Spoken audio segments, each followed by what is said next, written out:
waxaa khadka telefoonka si toos ah ugu jira Rashiid Diiriye afhayeenka maamulka khaas oo hadda ku sugan wadanka Mareykanka gaar ahaan Minnesota afhayeen soo dhawow ugu horreyn waxaan wax ka weydiinaynaa arrimaha Soomaaliya annaga oo ku bilaabayna maalin dhaweyd waxaa shirkida ay qabtay madaxweynihii hore ee Soomaaliya Sheekh Shariif Sheekh Axmed oo uu si adag ula hadlay dowladda federaalka Soomaaliya arrintaasi sidee u aragtaa bismillaahir rahmaanir rahiim assalaam iyo dhamaan warbaahinta sharafta leh oo kamid yahay maxamed shaqale su-aashaad weydiisadaan isku day inaan ka jawaabo arrinkaas kasoo yeedhay Sheekh Shariif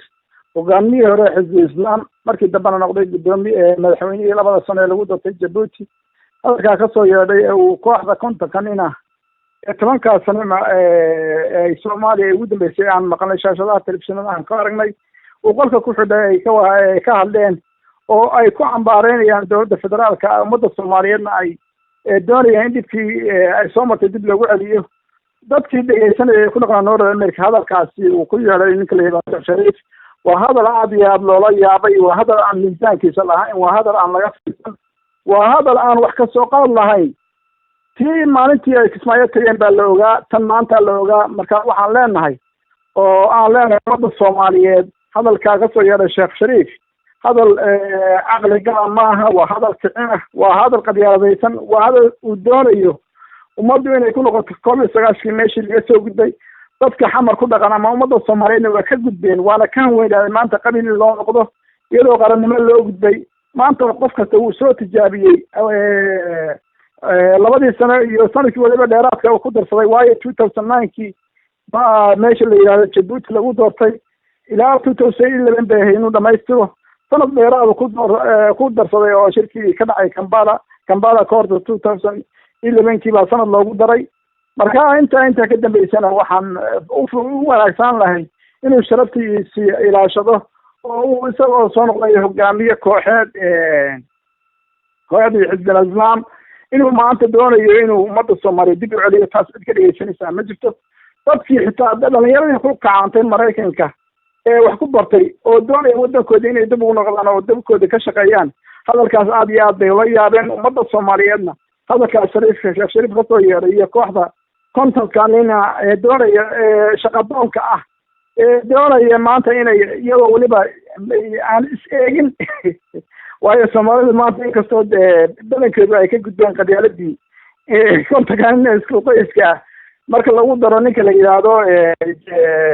Dr. Gandhi oo suubisna ku ah in maanta ay doonayaan hoggii madooba ee laga soo baxay inay maanta nagu celiyaan taas mid laga yeelaya maaha shacbiga ku dhaqan gobolka Banaadirna dhibkooda ku dhacaya wixii aad soo martay oo dadkay maanta iftiinka idin soo baxay dowladda federaalka ah ee maanta ummadda Soomaaliyeed ay doonayso inay sharaftii iyo karaamadeeda ku soo celiso waa anagu haddaan nahay reer Soomaaliyeed wax allaale waxaan dowladda federaalka ku qabnaa ma jirto calanka Soomaaliyeed baan isku eeganaynaa nasiibkii maanta anagoo 30 sano calanka Soomaaliyeed eeganayna haddana maanta in la nayjiriyo oo maanta iyadoo wax kasta hay'adihii caalamka dowladihii dariska dowladda beesha caalamka kulligood ay naga maqan yihiin haddana waxaan ka horjeednaa hadalkaa ka soo yeedhay Sheekh Shariif iyo Xasan Sheekh waliba Sheekh Shariif hadalkaa ka soo yeedhay cid ku raacsan iyo cid ku raaci doontaana ma jirto wuxuuna istusay fikirkiisa iyo siyaasadiisa heerkay gaarsan tahay buu istusay annagu waxaan leenahay walaalayaal halayska indhaawo hadaladaa kasoo yeedhay nimanka xukundoonka ah waayo filimkoodii horaa loo soo galay waa ogtiin dhibaatada maanta Soomaaliya haysa ee xagga badda ka dhaxaysa Kenya iyo Soomaaliya Sheekh Shariif oo jooga oo madaxweyne ku meel gaar ah buu bixiyey isaga iyo ninka la yiraahdo Axmed Cabdirashiid oo ra'iisul wasaaraha iyo ninka la yiraahdo Cabdiraxmaan Cabdishakuur anigu maanta dan iyaga oo kale ahay wallahi ma dadka ma soo horfariisteenba waayo dhibka maanta Soomaaliya gaarayna ee xagga badda ku saabsan Kenya iyo Soomaaliya waa nimankii abuuray waa nimanka maanta oo kaabay lama arag marka shacbiga kula gobolka Banaadir waxaan ka codsanaynaa war maanta qarannimadii baa la hayaa qarannimada loo diyaar garoobo oo dadkii dibadaha ka soo noqonaya jaaliyadii dibadda ka soo noqonaya waxay u hamsaagayaan in calankooda iyo dowladnimada soo noqotee yaa loo dhegtaagan niman xukun doona waayahay waxaan rabay oo kale inaan ku weydiiyo arrinta ka taagan maamulka Puntland dhawaan waxaa xilkii laga qaaday oo baarlamaanka uu fariistay gudoomiyaha baarlamaanka arrintaasi Puntland ka dhalatay oo ilaa hadda buuq ay ka taagan tahay sidee u aragtaa sida runta anigu maanta inaan arrinta Puntland ka hadlo maaha waayo annagu waxaan ku go'doonsanahay maalintii 2000 ee qof ee beesha gobolada SC degaay beerdaha tarax ku shireen oo ay ku dhawaaqeen iyagoo ismadooda ay weydan yihiin 12 inay ka madax banaan yihiin maamulka Soomaaliland iyo maamulka Puntland bay ka madax banaan yihiin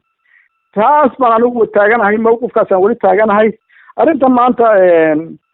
ka dhacday Garowe haddii aan ka hadlo inkastoo dee Garowe ay tahay magaalo Soomaaliyeed ay tahayna waajib bay igu tahay inaan ka hadlo fikirka aan ka qabo wixii meesha ka dhacay waxay ogtahay wixii ka dhacay 1998 ka dhacday Grozny oo magaalo madaxda Chechnya ka dhacday Ruushka markii Boris Yeltsin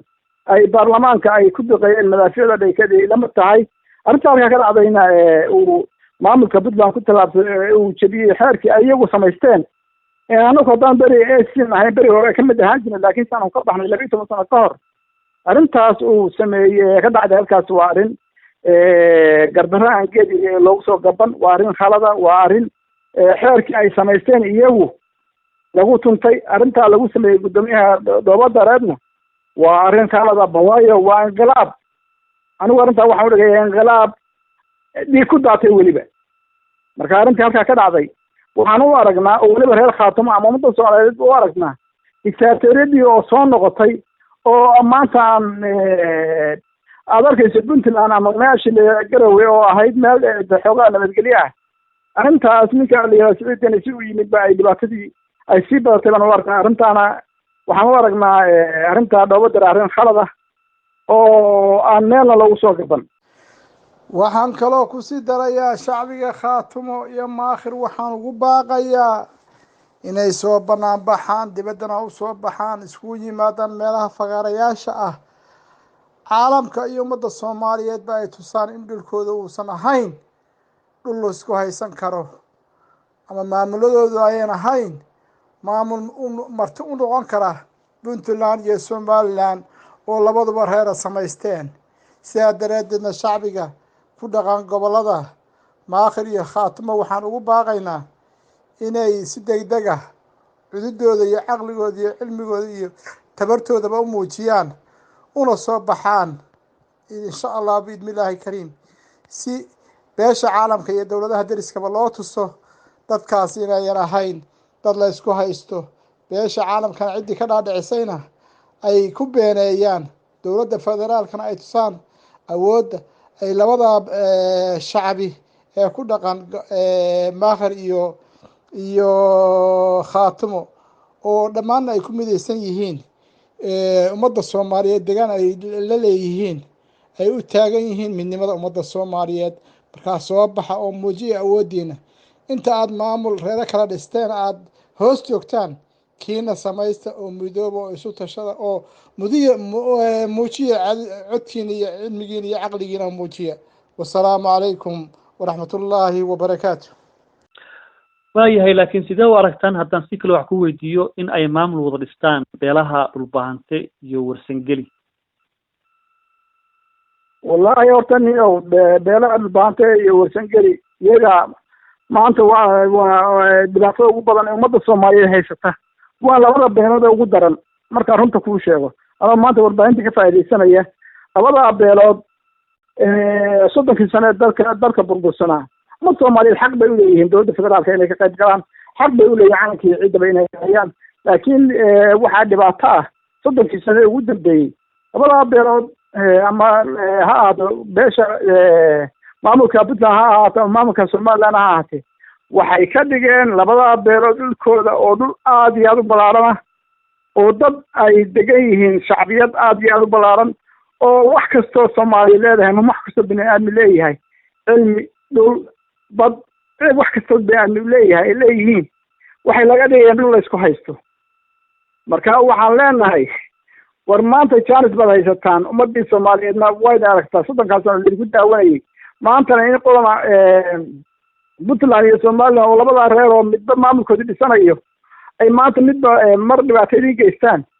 waxaan anigu qabaa in arrintaas ka dhacday labada haddii la doonayo in labadaa qolo ay midoobaan oo maamul samaystaan xaq bay leeyihiin inay isu yimaadaan ayahooda ka tashadaan shir qabsadaan sida ay reer khaatimo u qabsadeen shirka ay bardaha tarax isku tageen oo ay ku gaareen inay ka madax banaanoodaan iyagoo aan wax dhibaato u geysanayn maamulada Somaliland iyo Puntland dhibaato u geysanayn inay shucuurtooda muujiyaan oo banaanbax sameeyaan oo ay tusaan beesha caalamka iyo dowladaha deriska ay tusaan in ay yihiin dad dhaqan oo dhul leh oo shacbiyad leh oo 2 gobol iyo bar 3 gobol dega oo maanta dowladda federaalka indhihi ay kala lisay intaasoo sanadna beeshii caalamka ay ka dhaadhiciyeen labadaa maamul ay ka dhaadhiciyeen dhulkaas dhul la isku haysto inaan dhulkaas dhul la isku haysto uusan ahayn ay tusaan ummadda Soomaaliyeed way ogtahay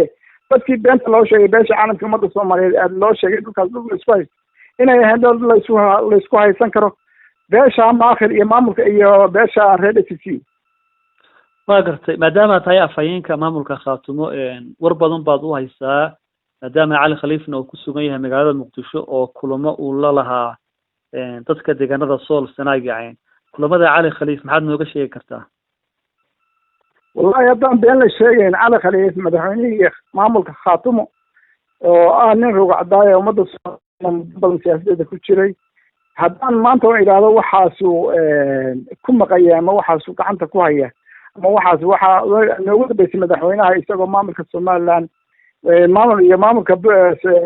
Somaliland iyo maamulka Khaatumo ay wada hadal galeen adduunkana waa la wada hadlaa oo dhibaato ma leh laakiin arrintii intaa u daaday maamulka Khaatumo islaa bal si aan dhigi ummadda Soomaaliyeed u daadan bal maamulka Khaatumo iyo maamulka Somaliland ha wada hadlaan waxay ka socon weeyay go'aamadii la gaaray maamulka Somaliland sidaas hadda madaxweynihii Khaatumo wuxuu ku sugan yahay magaalada Muqdisho ilaa iyo haddana waxa weeyaan wax waroo aan ka haynaa arrimaha uu halkaa u tegey dee intaa uu telefishin kaga sheegaya ma aha inuu arrimahan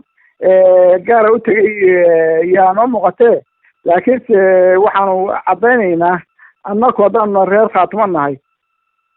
Somaliland iyo Puntland labadaba waxaanu horena u ahayn haddana u ahayn inaan leenahay maamul ka madax bannaan Somaliland iyo Puntland labada ka baxsan baan taageersannahay oo madaxweyne Cali Khaliif taas buu nagu taageersan yahay kana shaqeynaya haddana uu joogaa magaalada Muqdisho uu ka shaqeynaya sidii ummadda Soomaaliyeed dibka looga saari lahaa qurbajooga gobolada Sool Sanaagiceen ee qurbaha ololo ayay wadeen oo ay ama jabhad ay ku sameyn ama maamul kale ay ku sameynayaan arrinta qurbajooga maxaad wara ka haysaa ama aad nooga sheegi kartaa adeero waxa weeye qurbajooga aad ama gudajooga aad ummadda reer SC ama ummadda reer Khaatumo waxay u gowracan yihiin iyagoo aan waxba ku qabin calanka Soomaaliya in la difaaco waayo dowladda Soomaaliya dowladda federaalka ee maanta ra'iisul wasaare uu ka yahay khayr madaxweyne uu ka yahay Maxamed Cabdullaahi Farmaajo iyo intii ka horeysay ama Xasan Sheekh ama Sheekh Shariif ama kuwii ka horeeyay weli dhibkaas Soomaaliya lagu hayo gobolada ka hadashay ma jirto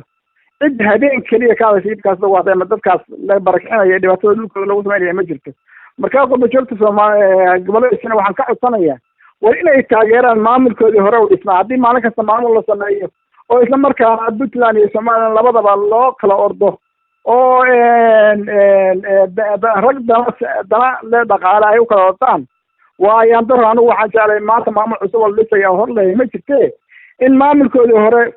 wixii ka khaldamay la saxo wixii lagu kordhanay lagu kordhayo haddii maanta la isku biirayo maamul maakhir iyo Khaatumo isku biirayaana dee annaku horena waa u daynay qolada la kabtamay qolada reer maakhir baa islaa dee Puntland baa dee janno ka dagatay bal annaku haddii maanta xeelay lasoo taabtay oo maanta la doonayo in maamul la wada samaysto war in maamul la wada samaysto oo looga soo noqdo oo maanta runta la taabto dowladda federaalkana iyo beesha caalamka ay ogaataan dhulkaas dhul la isku haysto inuusan ahayn waanu taageerina laakiinse maamul cusub oo la yidhaahdo maanta laleeyahay maanta baa la dhisaya oo dibadda laga abaabulaya anigu ma maamulkii jiray in la taageero in la soo dhaweeyo in lala shaqeeyo haddii arrinta xeelada lasii weynanayo lamaakir iyo Sool iyo Sanaag isku birayaana wallahi alxamd maxaan ku weyne horta intaan dowladda federaalka la gaariba waa in labada reer ama labada beelood iyo beelaha la degaba laga shaqeeyaa sidii midnimo qaran loo dhisi lahaa sida maamul ay wadajir leeyihiin loo dhisi lahaa annaku waan soo dhaweynaa ka Khaatumaan waa soo dhaweynaa haddii maanta ay ka go-an tahay ay xeeradii salkay soo daabteen ay doonayaan in lagu hungoobay wixii berigii hore lagu midoobay maamulka somaliland lahaa maamulka puntland la odhan jiray wixii ay noqdeen maamul reer oo aan laamiga ka tallaabsanayn laamiga aan dhinacan uga beeran hadday maanta soo ogaadeen reer maakir soo ogaadeen weligaa xamdi anaguna waa soo dhaweynayaan aad iyo aad baad umahadsan tahay